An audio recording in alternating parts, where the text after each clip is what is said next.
you do a lot of cold calling every day. And what you probably track right now is how many dials do I make to actual people picking up, and how many people pick up and becomes a lead. That's kind of like a high level layer, but really the core thing is that we don't know for certain is how many of those people that picked up were correct number, and how many of those correct numbers actually generated to an offer from your acquisitions. All right, what's going on? Welcome to this episode of the Real Estate Dojo.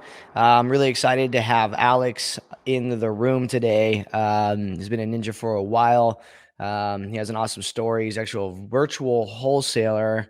He spends most of his time out of country, if not all of it. I've seen him in the U.S. maybe a couple times on Facebook, maybe in Orlando or something like that. I think might be where he's from. I'm not 100% sure, but we're going to find out. I want to bring him back on here. I appreciate you guys. Make sure if you're not subscribed already to the YouTube channel, if you're not following the podcast, make sure you do so you get notifications when we do drop these. We have a lot in the boilerplate stacked up to kind of continue to release, to give you guys bite-sized value. So let's go ahead and bring Alex in. Dude, I appreciate you coming on. We've been bouncing back and forth, trying to get scheduled on this. You've had stuff come up. I've had stuff come up multiple times, and we're finally here, dude. I appreciate it. Yeah, no worries. I appreciate you jumping on here and helping me out. Looking forward to it. Awesome. So we spoke a little bit beforehand, kind of how this goes. We figure out what you got going on. I give you some advice. You implement the advice in about 90 days or so. You come back on. We see kind of what's changed, what happened. But before we get into that, tell us a little bit about yourself. Tell us kind of where you're at in your journey. When did you get started in real estate? And what's that journey been like so far, and where are you at right now to give some people some context? Cool. So I started in, what was that? Probably January 2017. So about 4.5 years ago. And at that time I was living in Orlando. The year before that, I did some door-to-door sales to learn how to save enough money for my marketing, because the prior years to that I was serving tables, busing, working at call centers and doing stuff like that. But I heard about wholesaling when I was like 18, and it took me 4 years to get my first deal, but I finally got it.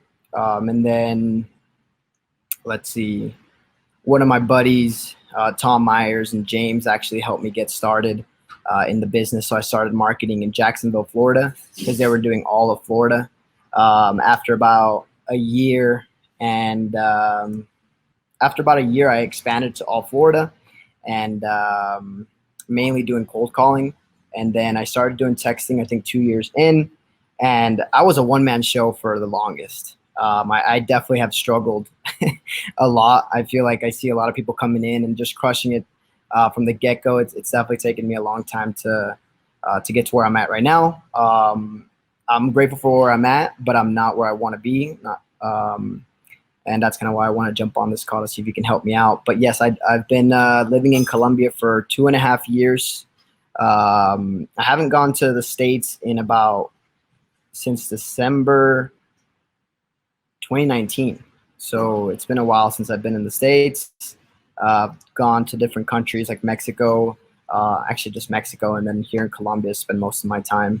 And yeah, it's all virtual. And then right now I'm in Kansas City as well, and Florida. And then I'm going to be expanding to a couple other markets very soon. And my business looks like, you asked me about my business, right? And what that looked like. Yeah, go ahead. Yeah, break down where your business is at too. Yep. I have one acquisition manager. I have a disposition manager. I have 2 cold callers and 1 texter.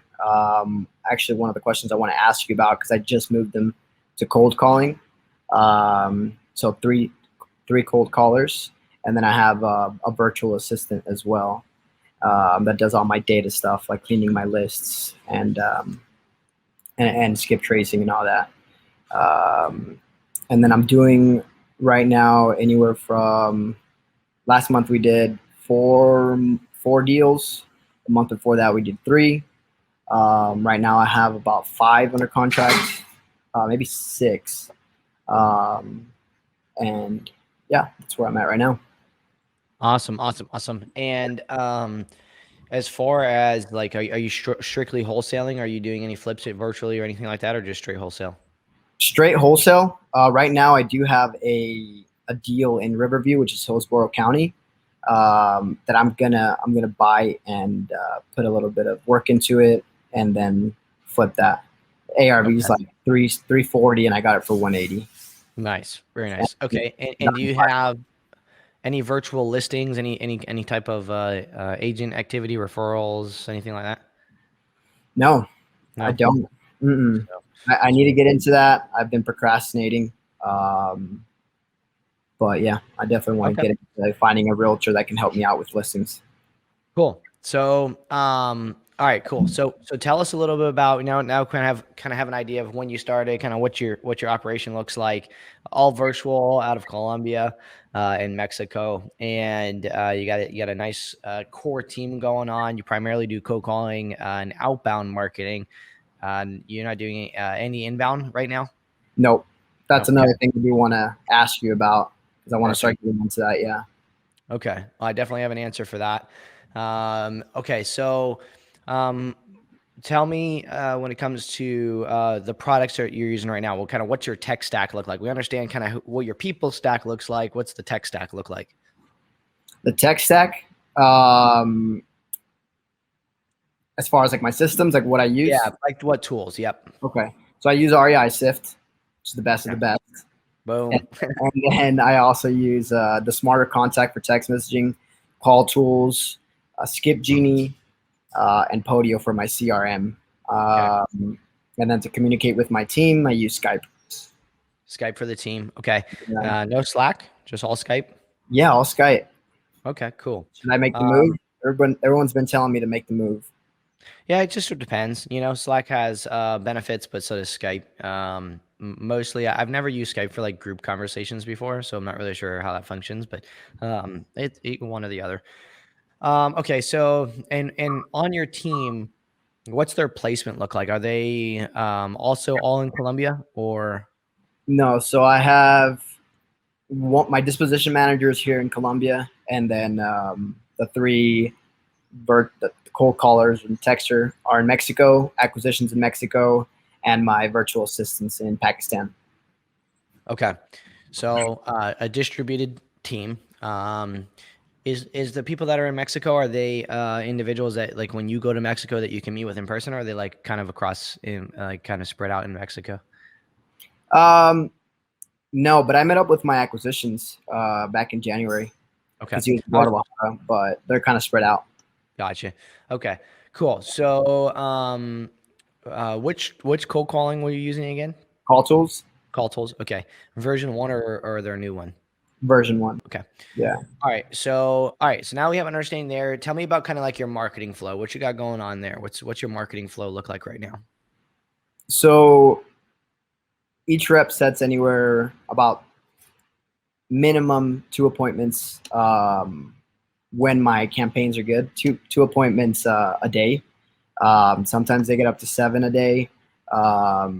Actually, just one of them, Christina, she'll put in she can put in 5. I think Friday she put in 4. The day before that she put in 5. But I'm just doing mainly the um, what is that? The challenge that you guys had back in October. The auto lead gen challenge. Yep, I'm doing that right now, where I do like the ouchies list, the vacant lists, and Okay. stacked and all that. So you're just breaking apart your data, you're selecting data, you're sending it to Calltools, they're calling through it, and they're pushing that Mhm. information to Podio. Your acquisition person gives them a call, makes an offer, and that's pretty atypical, right? Now, are Yep. you doing as you're doing dispositions and stuff? Are you updating your phone numbers real time right now so that you don't resend wrong numbers and those types of things in from REISift and Calltools? Yeah, I got the integration with you guys. Okay, so you got the integration going down. So every single time that you do a marketing campaign, it's getting more refined. My Hmm. voice may break out some a little bit. I'm sure you can tell. Like I don't have much of a voice right now for anyone that's listening. We had just got done the SIFT Dojo over the weekend, and I lost my voice. Um, slowly coming back, but every now and then I sound Great. like I'm 11 again. So, um, but That's so not happening all the time. yeah. So the um the idea of sending that data over and getting it refined. Really what we're truly doing is we're figuring out who has a correct number to a property so that we can continue to follow up with them for eternity. That's really the main thing, and figuring out what phone numbers are bad so that we know where we need to cycle them, right? Especially with the SMS side. You said that you moved one of your callers from SMS to cold calling. Was there a reason behind that? Yes, because I noticed I'm just getting a lot more appointments from my cold calling, a lot more. All right. I think last month Christina's one of the cold callers set 49 appointments, and then he set 15. So then I was just like, if I can move him up, and the other reps are like 40 and 35, but one of the 35 dude had to take off a couple of days off. Yeah. So I just thought that would be the best way. And then I remember on your videos on the auto lead gen challenge, you talked about calling it 3 times. So attempt 1, attempt 2, attempt 3. And then whenever you get to attempt 4, getting all the mobile numbers and then blasting those out with a text message to approach them a different way. So that's kind of the new strategy that I'm going to go. And then once I get done with doing that, at least 3 rounds, I want to go ahead and send them a mail. But I've never done a mail piece before, so I'd like to learn how to do that. Is that what you recommend that I do? Because I don't do the go no go or like searching for the phone numbers on I haven't skip traced on a different platform, so I just kind of call through all these leads still, but I'm narrowing it down by hitting the vacant first, then I go to the stack, then I go to the ouchies, and I go to the equity. You know, I'm not doing it the most efficient way. It's working, but I know I could be doing a lot better if I start narrowing my marketing. So what I would do is I talk about the 3 layers of data, right? You have kind of like your overarching data set. Down below that, you have like your stacked, for example, right? That's kind of like this middle layer. Let's say you have 10,000 of your upper layer. You're stacked, you might have, let's say, 5,000. And then at the lowest layer, you're going to have like, kind of like a niche list. It's the most refined layer where it's like out of state homeowners that have 2 or more vexations that also the property is vacant, right? Really kind of pretty niche. What we've been doing and what I've been teaching people do and what I covered here in the SIF Dojo this last month was making sure that you have at least 50 of those assigned to somebody to go through a day. We basically have like some presets set up, and that preset is like, okay, this is needs work is what we name the preset. This needs work. And that needs work is essentially what you do is you take each prospect, a minimum of 50 a day. You select the record and you use air call or some other click to call integration. I prefer air call.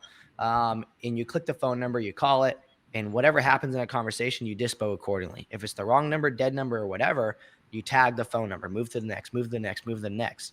After you call through all, let's say, five phone numbers, you look at the record and you say, okay, well, hey, I didn't reach anybody. Automatically, whether there's some phone numbers that were still unreached but good, meaning that they weren't dead and they weren't the wrong number or whatever. I mean, you probably got to call it again at some other point. The status is going to switch to follow-up, but we're automatically going to add a tag to it for today's date, send direct mail. We go through our 50 records. Most people can easily get through 150. And at the end of the day, we filter by that one that needs direct mail. We go ahead and send out direct mail right from REISift using ballpoint letters. We get that out.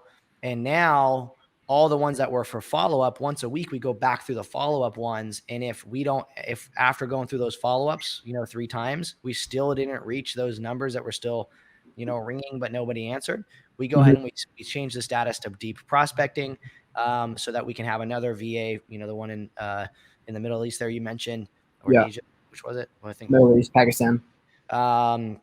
We have them go ahead and start researching and doing the deep prospecting component, and then kick them back over to needing work again, right? So we're really just funneling down on those most pertinent records out of those, because right now you're probably marketing to the middle layer, vacant, you know, all your vacants, all your stacked, the whole ouchie list. But there's that sub layer that we can kind of eat through really efficiently. And what it allows us to do is it allows us to do the method you're doing right now and a high level, cold Yeah. call, SMSing, and sending direct mail, but it all happens right away to those most important ones. And we can do that to 50 to 150 a day, 1,000 a week, right? Or 500 to 1,000 a week. And we know that, hey, that record at bare minimum, I know that I've done everything that I can do. I've called through it. Any of the ones that were mobile, I sent a quick text message. And if I didn't reach them on the phone, I just went ahead and right away sent that direct mail piece, because one thing that's for certain is that that's at least going to get to someone's household in the next 5 days. I might not reach them on the phone in 5 days, but I'm creating the opportunity to be in front of them in all the different ways. So I'm doing that sequential marketing really aggressively. And so we do that to at least 50 a day. So right away, right off the bat, I think that you should take one of those, that guy that you switch from SMS to a caller, and turn him into doing that. Yeah. Yeah. He's sorry. Go ahead. I apologize.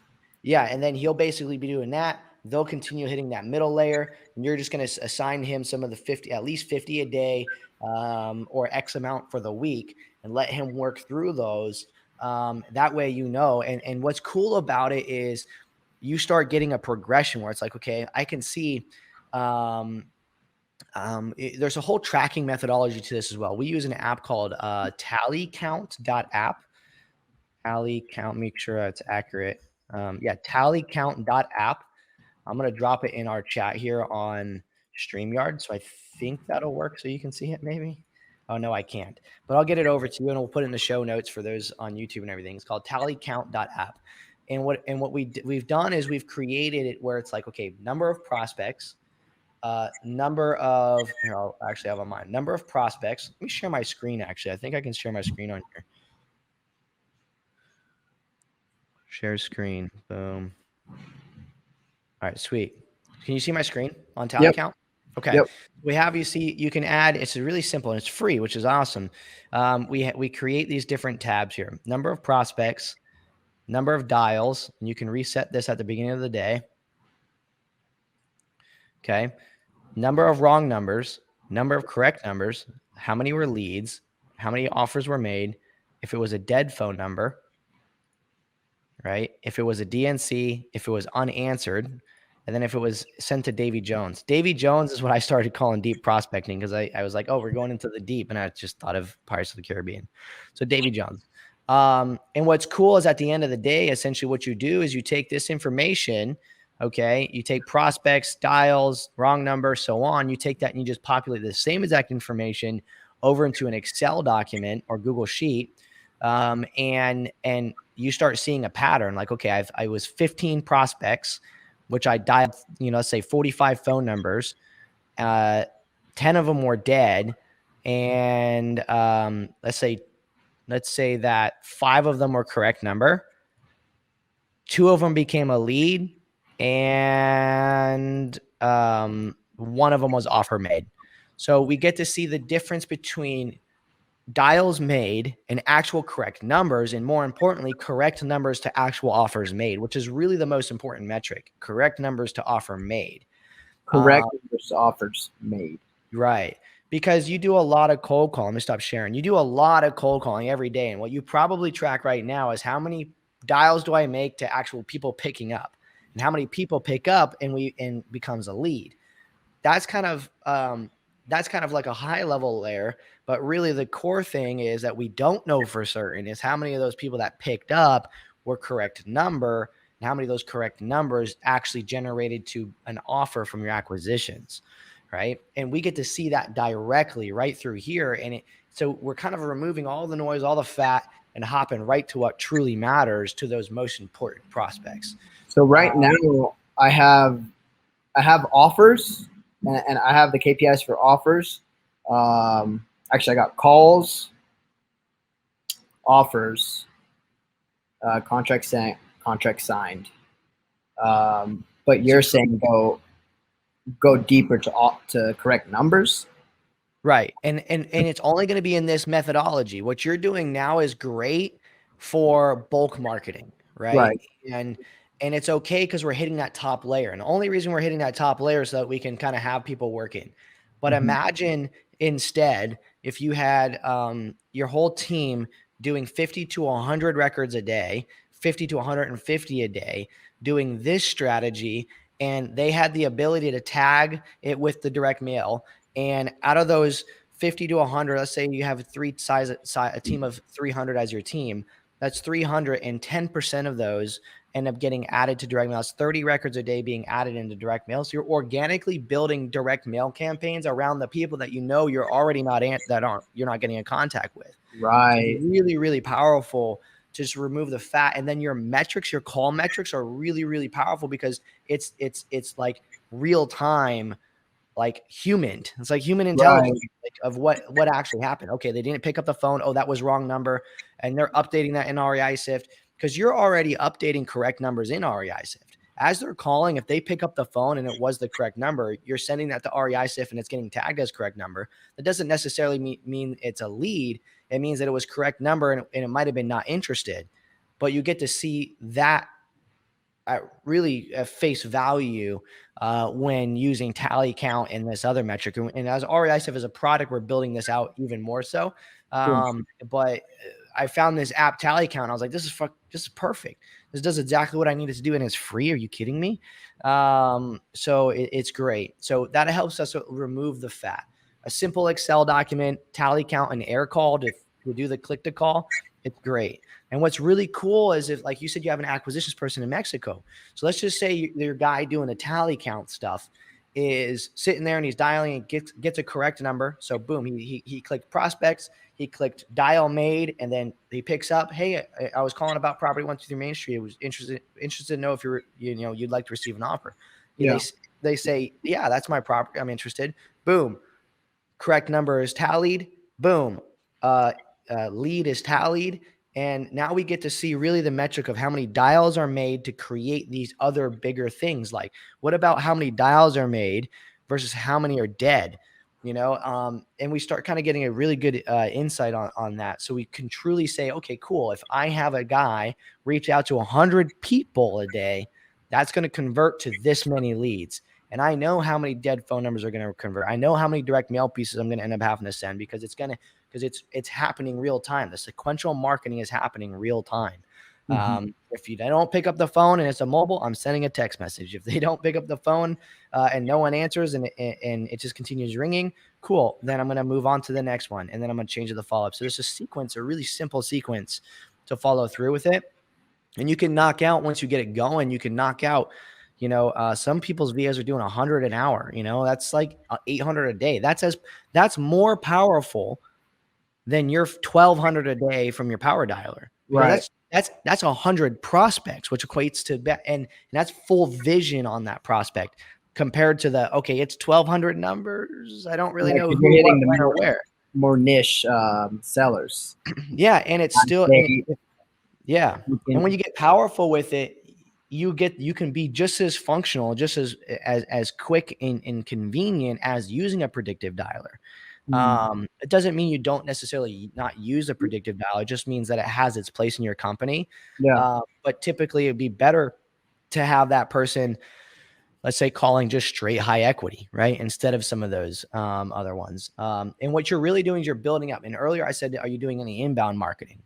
I think that direct mail with your company URL on it is one of the most powerful ways to build inbound marketing, because you have the ability to take your website and get inbound from it for the people that are less, willing to pick up the phone. They're a little passive aggressive. And you also get the power to, state that message in a non-aggressive way. So it's very hands off. And it tailors to those that most likely aren't ever going to pick up the phone. Right. So we're slowly building this in the product, of course, in the flow system for it, but we're having people that have an extreme amount of success doing this method. And with where you're at right now with your company and how you have the callers and you have the team size that you have now, it's really cool because, like I was saying earlier, if your person gets on the phone with someone and they're interested in receiving an offer, what you're going to do is with air call, you can say, okay, one second, let me go ahead and transfer over. I'm just going to real quick speak to our, offer specialist and whatever. And I'm going to tell them about the situation. I'm going to get you guys connected so they can take care of you right now. And literally an air call, you can click on teammates. Your guy can call the guy in Mexico and you can say, hey, I got, John on the phone. This is the situation. He's ready for an offer right now. He is interested in maybe some creative financing. And then he'd be like, okay, cool. Go ahead and patch him in. That person gets patched in and your caller's like, okay, hey, Sally, I got John on the phone here and I told him all about the situation. Let him know what's going on. Hopefully you have a wonderful day. I'm going to go ahead and hop off the phone now and let you guys speak. And then boom. Love it. The live transfer. It's live transfer and it's happening real time. The customer service is amazing. I mean, like with my bank, for example, I love when somebody isn't jumping into a conversation and doesn't know what's going on. When they treat me and they kind of move me over to the next person, they have the conversation, they made sure they understand what my situation. So I was like, okay, cool. Let's take that feeling that I get from that customer service level and let's pull it into, our sales and acquisitions on our real estate company. It's fantastic.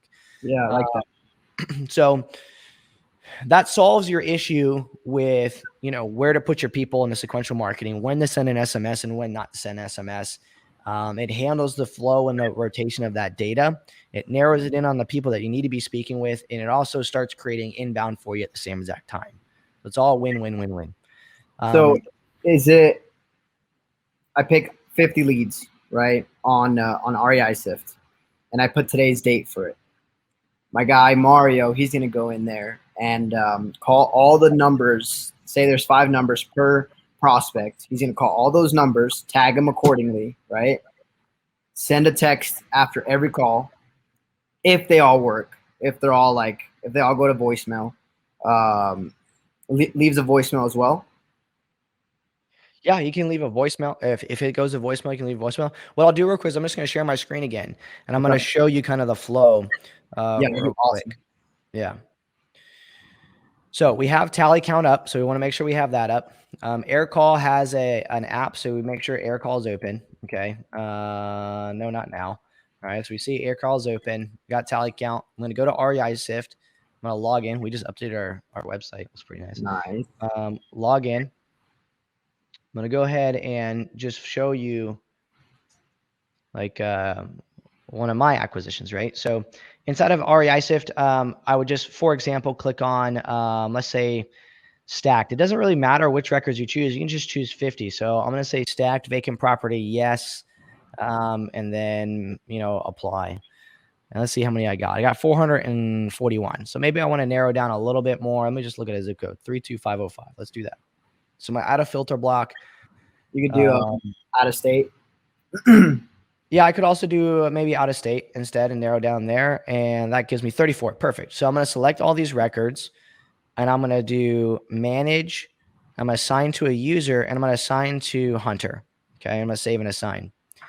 So now, because it's assigned to Hunter and none of these have any statuses yet because I've not included those, right. I'm now going to go to my filter presets and I've added a few presets here.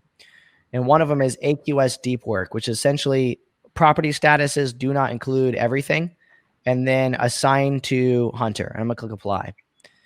All right. So she has 134 right now assigned to her. So she knows these are the ones that still need work. She's going to open a record and then she's going to use air call and she's going to click the phone number. It's going to pop up through the air call, which I don't know how that's going to work with me being on here right now, but she would click that number. She'd call it depending on the situation, whether it's wrong phone number, dead, correct phone number, or DNC, she would update accordingly.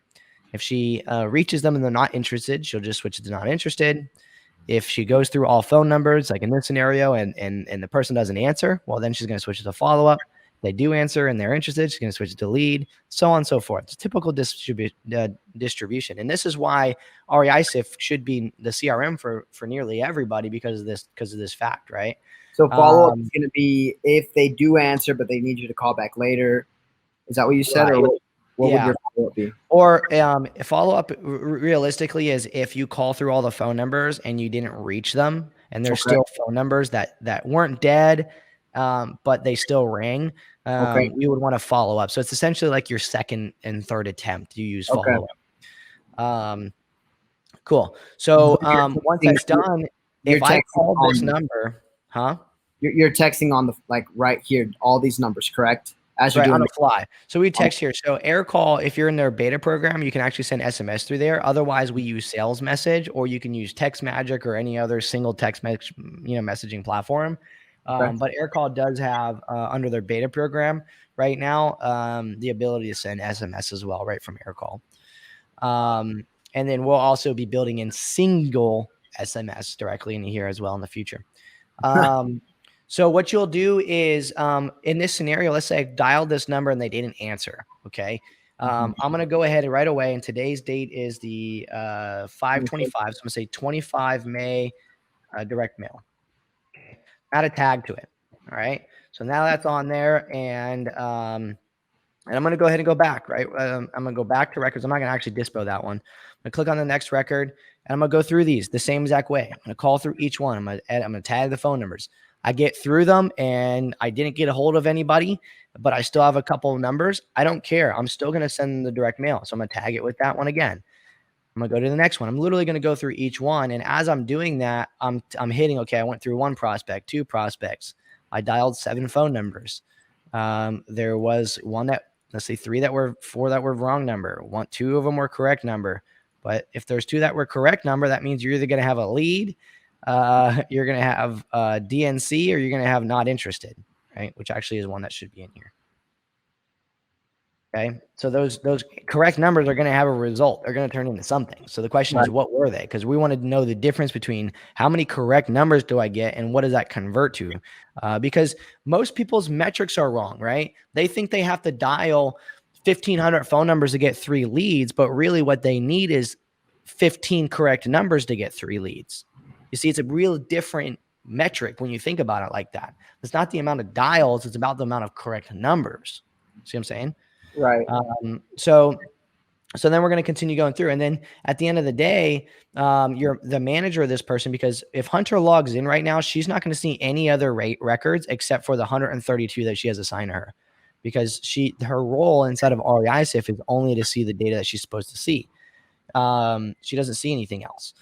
So when she then comes back in, if she switches it to follow-up, then she just clicks on AQS follow-up. It's going to show include follow-up. It's going to be what's assigned to her. And you can see right now she has 90 records that are on her follow-up. So a couple hours a week, she's going to go through here, open up this record, dial these other 3 phone numbers she hasn't reached yet, and then move on, right? If she doesn't reach them, then she's going to try again. If she doesn't try it again, it's going to switch it to deep prospecting. If I go to my filter presets right now, and I click on AQS deep prospecting, it's the ones that are assigned to Hunter that are prospecting. She applies these right now. She has 86 of them.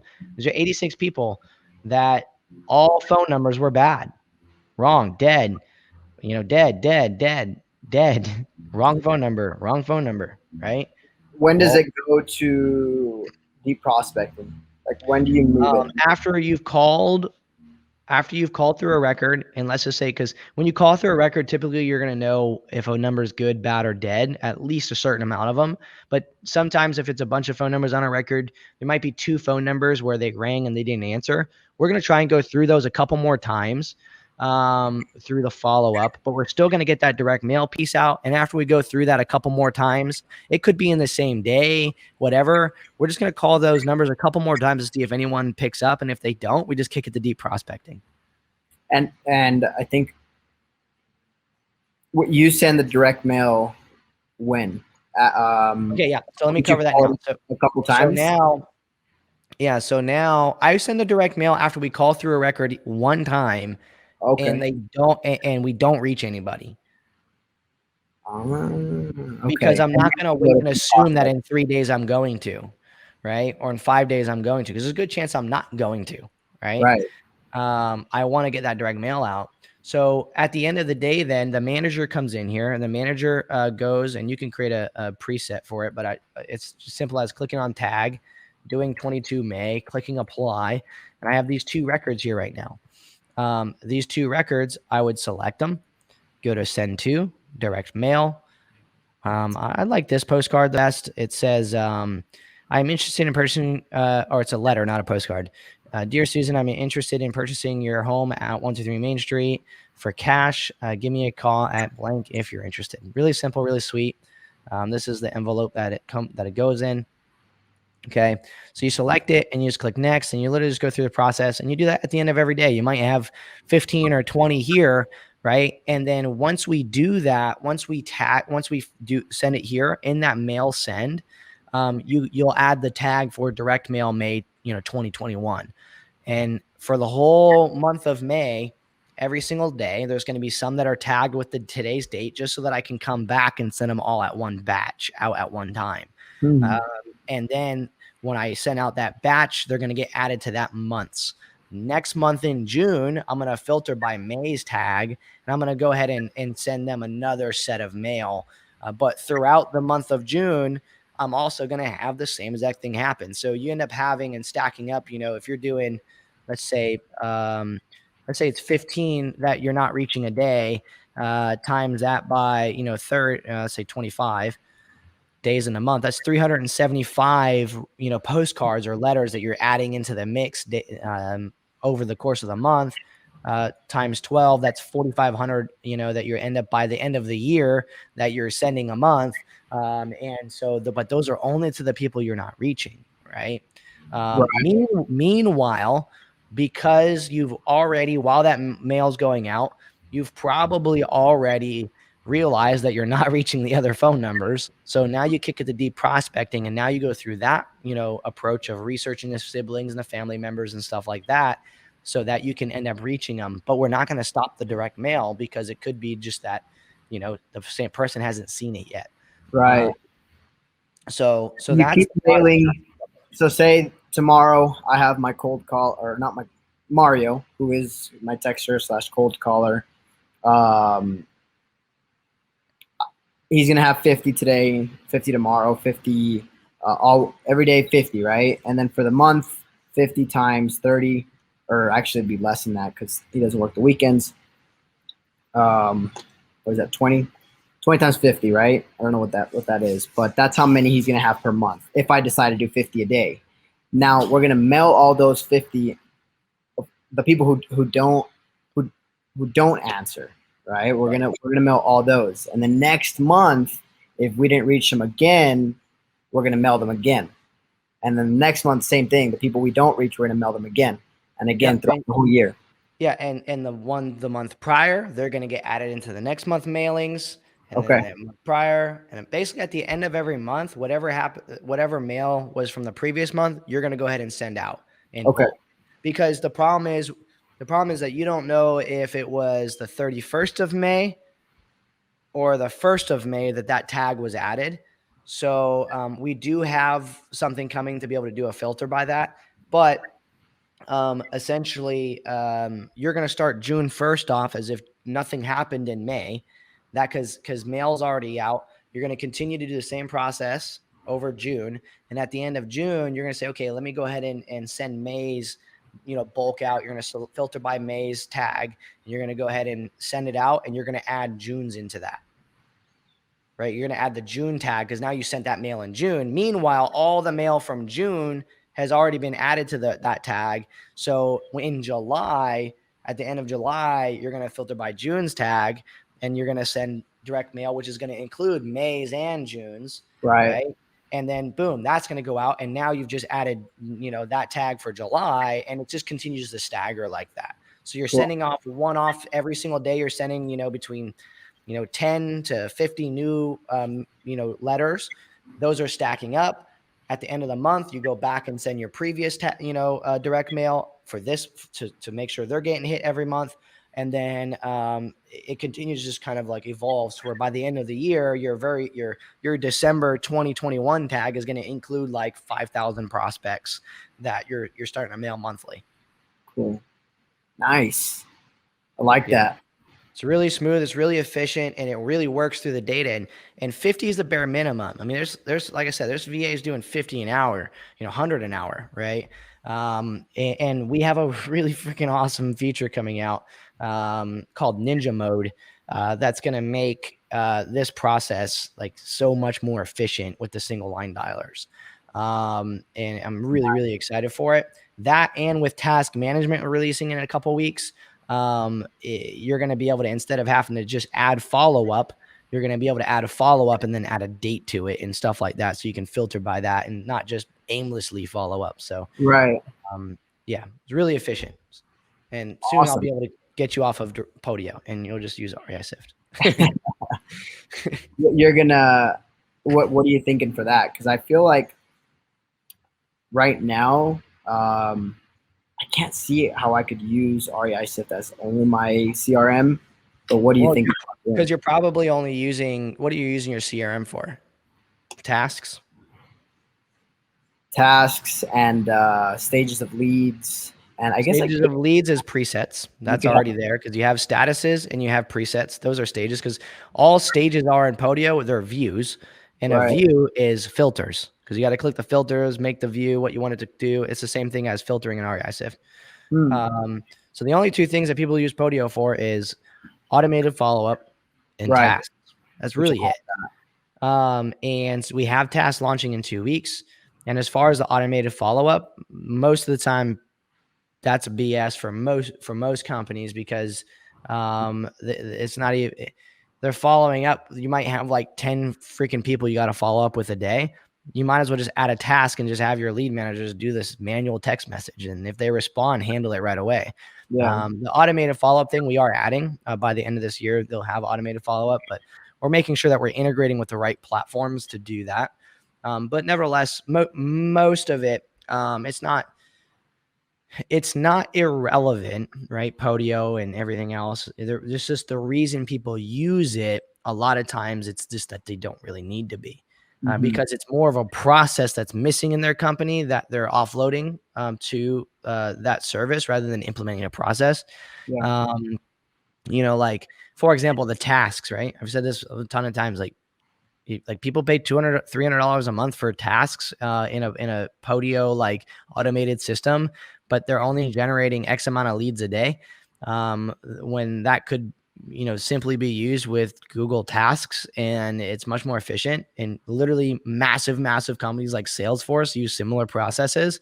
And they have, hundreds of millions in revenue, and like most of these wholesalers are making maybe 6 figures a year. And they think that they need it because they need to automate. In all reality, like they want to feel like they need it, but they really don't. The person that's supposed to be doing that job ain't doing anything for 6 hours out of the day. Make them fucking follow up, So it's just like it's like a mind thing. So my goal is to get people focused more on the data and more on the process, and then let technology be the source once they've ramped up to the point where it's important. So, and question about the mailers. You have, who answers those phone calls? Is it the guy that's my lead manager? Follow-ups? No, and it's the lead manager. Yeah. Your lead manager is going to be your acquisitions? My acquisitions? No, I have an actual lead manager. She's responsible for all leads. If you have, yeah. So I have an actual lead manager. Acquisitions only make offers and only do outbound niche stuff when they don't have offers to be making. Okay. So when they call inbound, the inbound call goes to CallRail for our tracking number. Once it goes to CallRail in the morning time, my VA just goes into CallRail and looks at all missed calls. She calls those individuals. They say, I have this property.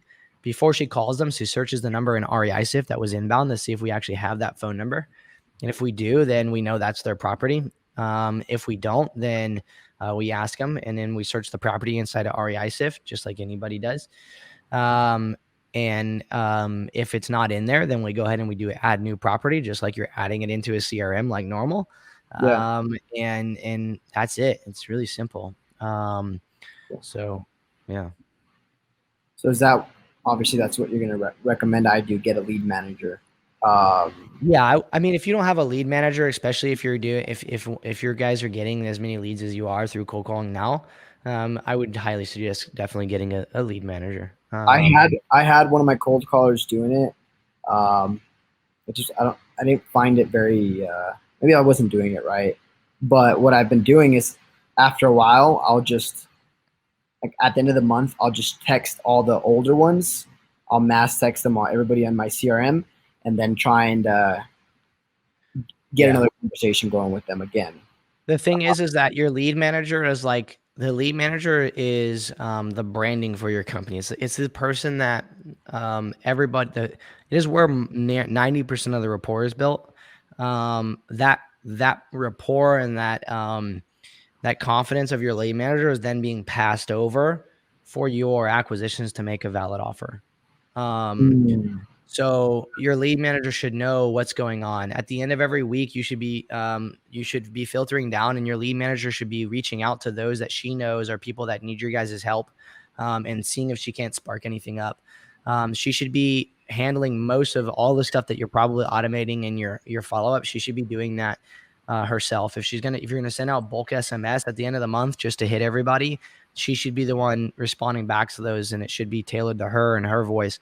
They need a name, a consistent name, following up with them for time after time after time after time, because your acquisitions people, they should be, their credibility factor should be the fact that they have the best solution to create, and your lead manager should be the one that's continuing to understand their problem, and be that fight, that person battling the acquisitions person to get the best offer to them as humanly possible.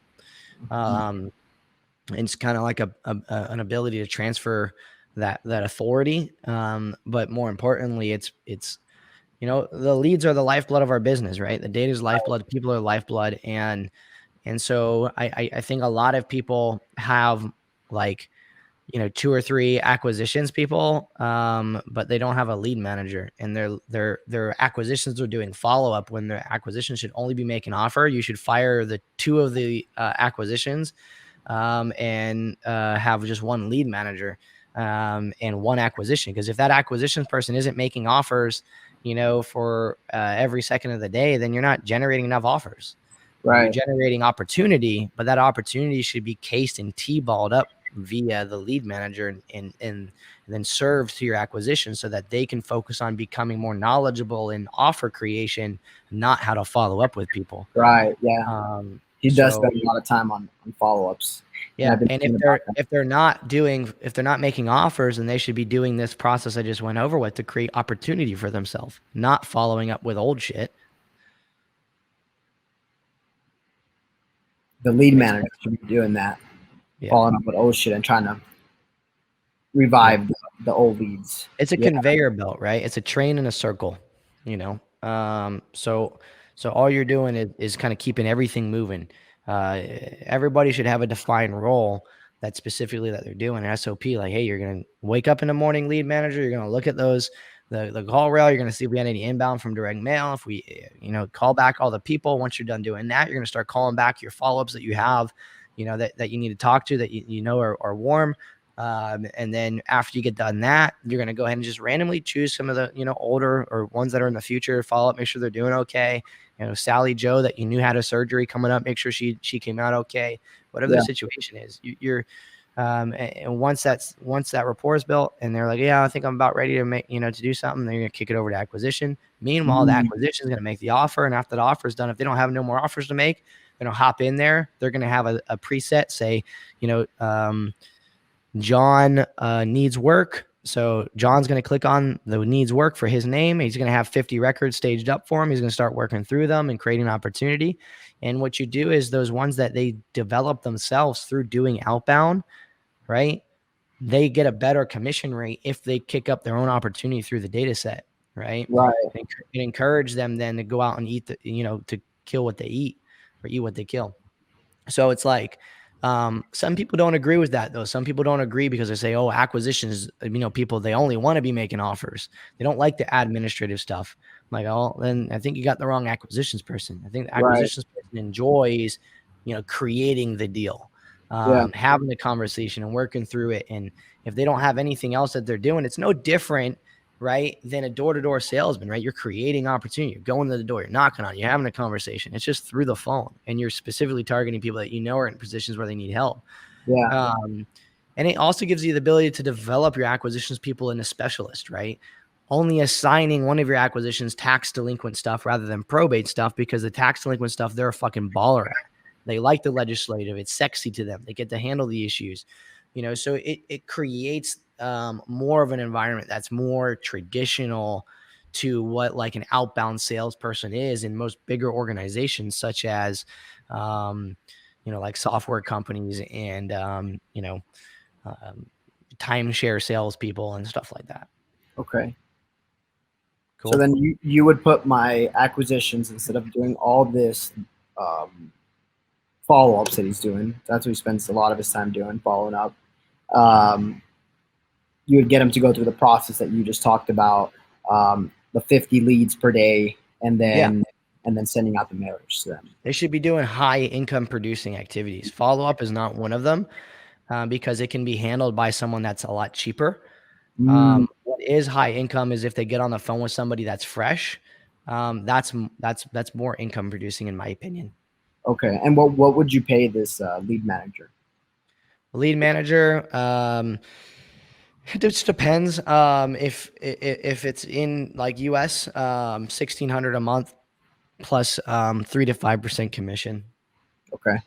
If it's externally, maybe maybe anywhere from $6 to $8 an hour, and 1 to 2% commission, something like that.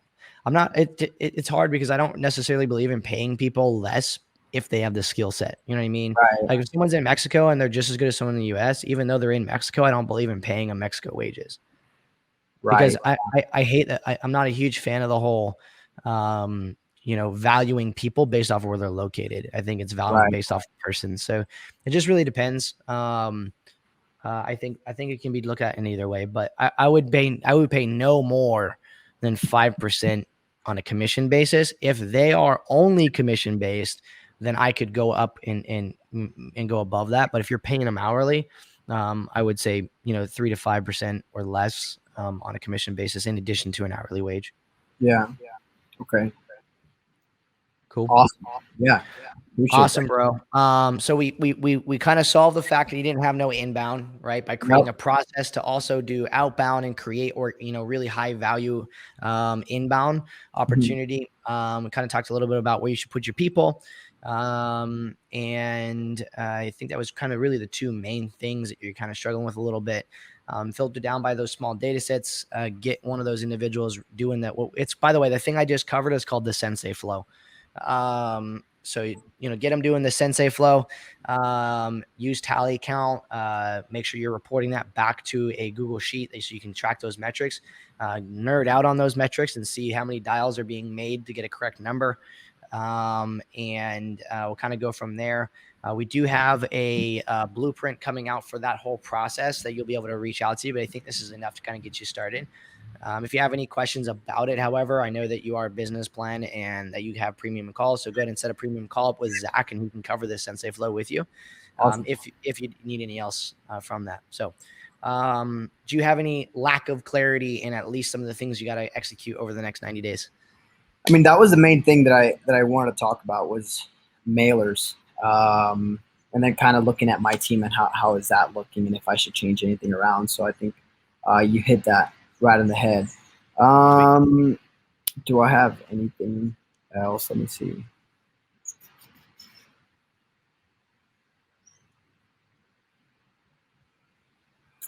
I'm going through some of the questions that I wrote down. All good, all good, all good. Okay, I had a question about my tags. So I've been doing marketing in Florida and, like I said, Kansas City. So I do like ouchies at M or KC, right? And then I'll do ouchies FL, like Florida. So what's the best way to stay organized with that? Would you say tagging it? Because I tag all my leads in Kansas City with Kansas City, and then all my leads in Florida with Florida. So I just include that. I would remove the fact that you're doing this separate between the area and just focus on the vexation. Someone that's tax delinquent in one state versus the other state is still tax delinquent. Or just hit them all. Yeah, just hit them. Narrow down if you want to narrow down by out of state or so on, right? Narrow down by the best zip codes that that you're getting deals from. Yeah. If you need to, but don't complicate it by having to track the difference in one state versus the other state, because that's going to become apparent on the deals that actually close. You're going to see, oh, Florida's doing better than, Kansas or Kentucky or whatever. Right. Yeah. So I'm going to go ahead and just maybe focus on just that zip code that I'm closing deals in. So that's what I would do. That's what we do. Yeah. Sweet. Besides that, you said I can touch base with Zach on the support call and go over this flow with him again, right? If I have any questions. Yep. 100%.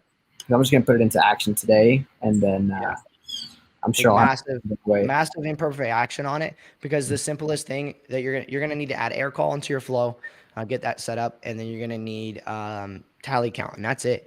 And that's like really, really simple to implement. It's literally just clicking a button. So I appreciate it, man. Thank you so much for coming on the Real Estate Dojo, being vulnerable and kind of what your business is like, what you're having issues with isn't easy, right?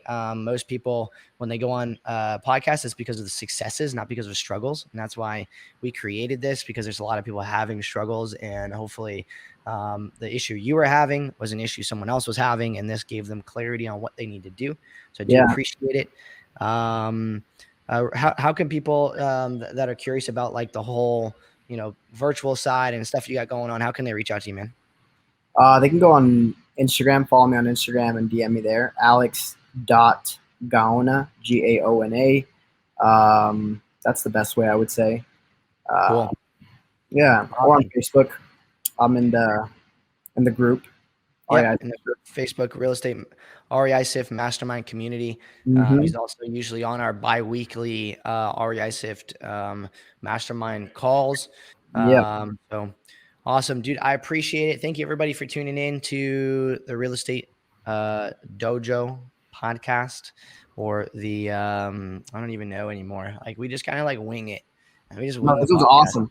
Yeah. No, I want to say, like, I'm really excited to start implementing this because I don't think I needed the 3 cold callers, and I have this one guy who's just eager to learn and to put he loves doing like deep prospecting, because I had him doing go no goes, but I wasn't getting any results, and he's just like eager to like bring value to my team and to help us out. So this is the perfect position that I'm going to put him into.